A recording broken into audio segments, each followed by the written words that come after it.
Micaiah, son of Imlah, is a prophet in the Hebrew Bible. He is not to be confused with Micah, prophet of the Book of Micah, prophecy. The events leading up to the appearance of Micaiah are illustrated in 1 Kings chapter 22 verses 1 to 12. In 1 Kings chapter 22 verses 3 to 4, the king of Israel goes to Jehoshaphat, the king of Judah, and asks if he will go with him to take over Ramoth-Gilead, which was under the rule of the king of Aram. Jehoshaphat the Judahite requests that Ahab the Israelite inquire first for the word of the Lord. Ahab then calls on his prophets and asks if he should go into battle against Ramoth-Gilead. The prophets responded by telling the king of Israel to go into battle, stating that the Lord will deliver Ramoth-Gilead into the hand of the king. Jehoshaphat asks if there are any other prophets of whom to inquire the word of the Lord. Ahab mentions Micaiah the son of Imlah, but expresses dislike for him because his past prophecies have not been in favor of him. A messenger is sent to bring Micaiah to the king to give his prophecy.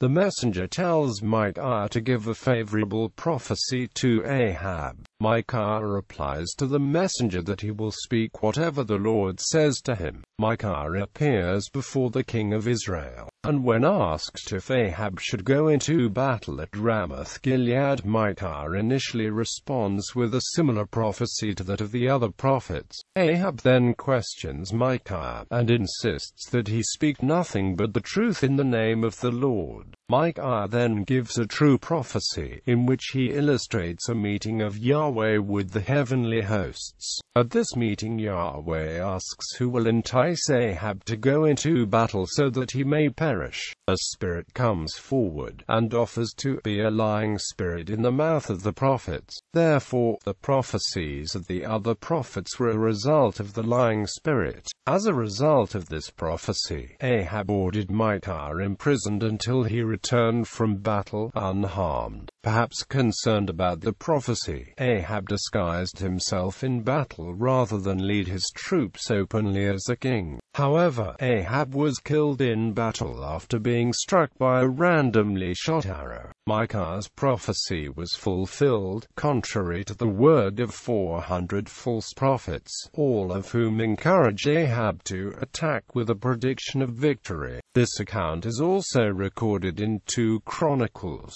chapter 18. Interpretation. Rabbinical interpretation. The Babylonian Talmud accepts that the scene literally occurred in heaven. Against this, Judah Halevi considered the prophecy to be an example of the prophet's own rhetoric. Judah Halevi is followed by David Kimmy, who argues that prophecy is true by definition, and therefore Micaiah himself presented the vivid scene, using poetic dramatization to frighten and convince Ahab, not that he saw these things, nor did he hear them. Modern scholarly interpretation. Micaiah prophesies as though he was present at the meeting between Yahweh and the heavenly hosts. Michael Coogan of Harvard compares the prophecy of Micaiah to that of several other prophets, including Isaiah's vision of the divine council. In Jeremiah chapter 23, Yahweh warns against false prophecies. However, Coogan argues that unlike Isaiah chapter 6 and Jeremiah chapter 23, in 1 Kings chapter 22, Yahweh's actions to allow false prophecy to be given are deliberate and intentional. It appears as though Yahweh has an ulterior motive, and that is for Ahab to die, in this case at the battle at Ramoth-Gilead. R.W. L. Mobley of Durham University discusses Micaiah's prophecy and does God lie to his prophets?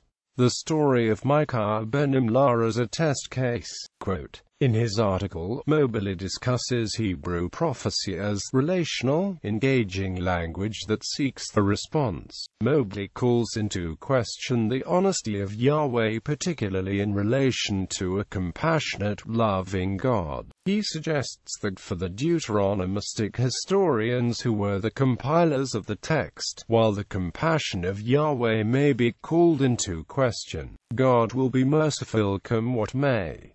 Quote, Heavenly throne room. The prophecy is probably the earliest example in the Hebrew Bible of a representation of a heavenly throne room. It is not clear whether the prophecy represents Micaiah's own belief or a depiction of the beliefs of Ahab's prophets such as Zedekiah the son of Chenaanah, who struck him after the prophecy.